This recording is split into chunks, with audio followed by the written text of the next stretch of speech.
नमस्कार। विश्वर द्रुततम क्रुज क्षेपणास्त्र ब्रह्मोस जहाँ आज समस्त भारतीय गर्व गौरव रूप से जना ताहार कार्यप्रणाली विषय आसतु जाना।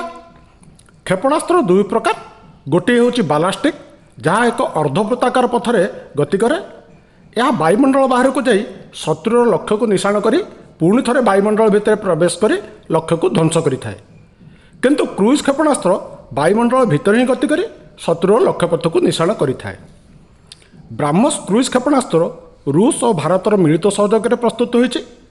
जदि क्रुज क्षेपणास्त्र को गोटे धाड़ी कहुपर ताकि यह एक फाइटर जेट जहाँ लुचि छपी कर शत्रु को प्रहार करें, किंतु यह थरे मात्र व्यवहृत हो पारि था। ब्रह्मोस क्षेपणास्त्र भूपृष्ठ, आकाश, पानी और पानी भितर मध्य प्रयोग करा जाई पारि था, जहाँ यार एक बड़ विशेषत्व।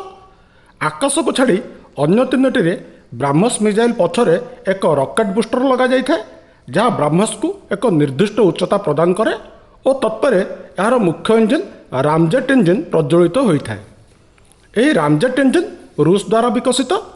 रामजेट इंजिन नोजल और कोर को एपरी भाव में प्रस्तुत करा जाइछे जे वायु और जाळेणीर एक परफेक्ट मिश्रण प्रस्तुत करी मिसाइल को थ्रस्ट प्रदान करिथाए। अमेरिकार निर्मित टॉमहॉक क्रुज मिसाइल शब्दर 2 ରୁ 2.5 गुणा बेगर जाउथबा बेले ब्रह्मोस 3 ରୁ 3.5 गुणा बेगर जाई परिथाए। तेणु यह सुपरसोनिक क्रुज मिसाइल मध्य कहा जाइथाए। यह तो गला ब्रह्मोस इंजिनर शक्ति, किंतु यार असल शक्ति यार अग्रभागे रही नाविगेशन रही है। ब्रह्मोसर गतिपथ भारत में प्रस्तुत कृत्रिम उपग्रह नाभिक प्रणाली द्वारा नियंत्रित। लक्ष्यर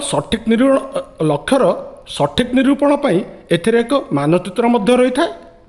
ब्रह्मोसर रही मानचित्र और लक्ष्यर मानचित्र जेतेबेले समान हो जाए ब्रह्मोस सही समय सही स्थान में पहुँची विस्फोरित होता है। यह टेरन कंटूर मैचिंग कहा जाए। ब्रह्मोस भूपृष्ठर एक निर्दिष्ट उच्चतार ही उड़ी था, जहाँ शत्रुर राडर को आसीपारि न था। यह उपरतल होइथिबारु शत्रुर राडर या जदि भी धरी पारे, किंतु गतिपथ को निर्धारित करि पारि न था। यही कार्यपाई ब्रह्मोसर दुई पार्श्व 2टी डेणा रही है। ब्रह्मोसर पछपटे एक कंट्रोल फिन मध्य रही है, जहाँ ब्रह्मोसर गाड़ी स्टीयरिंग भली काम करिथाए। ब्रह्मोसर लक्ष्यभेदी क्षमता पूरा पिन पॉइंट, विपरीत परिस्थिति रे केवल गोटे मीटर एपट सेपट होता है। शेष में ब्रह्मोस भली द्रुततम मिसाइल प्रस्तुत करिथिबारु समस्त वैज्ञानिक इंजीनियर मानक धन्यवाद और यह व्यवहार करी पाकिस्तान को धूଳି चटाई भारतीय सेना को मध्य धन्यवाद। जय हिंद।